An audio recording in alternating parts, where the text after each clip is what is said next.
It's Friday, April 21st, 2023. Let's talk about the news. From Axios, Tesla's dominance fades as EV adoption grows.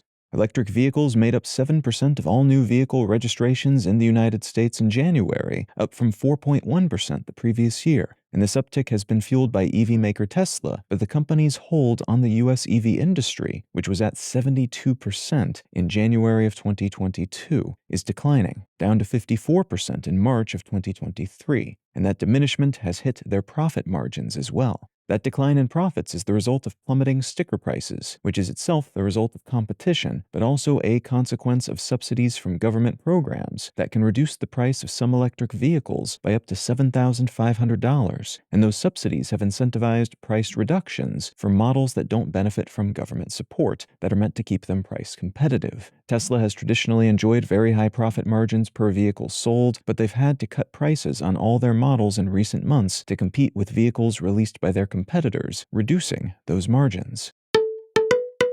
From Reuters, fighting rattles Sudan's capital as residents try to flee. Locals and visitors have been attempting to flee Sudan's capital city, Khartoum, as rival military factions that have been running the government for the past 2 years have hammered each other with increasingly large munitions, killing at least hundreds of people so far. These two factions launched a successful coup against the previous government in 2021, and now one side is trying to launch another coup against their earlier uneasy collaborator, which has led to a scramble by international governments to get their people out of the country, alongside efforts to get truces signed and honored, thus far unsuccessfully. We now know that the fighting was sparked by a plan to form a new civilian government and to integrate one of the military forces, the RSF, into the regular military. There's still a lot of fog of war here, so there's a lot we don't know, but it would seem that both sides are accusing the other of shooting first, and that they're both fairly keen to not give up military control and to have their military at the top.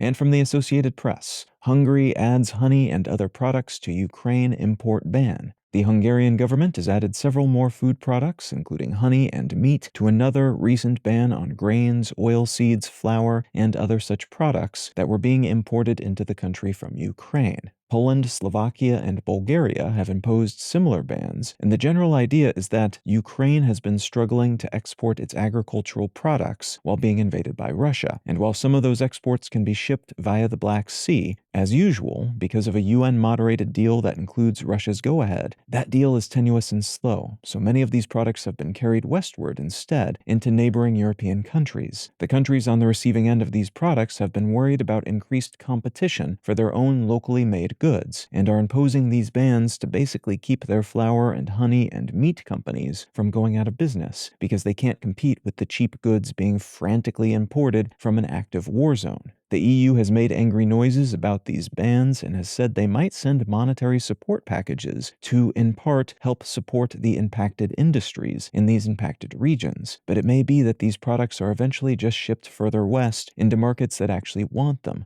instead.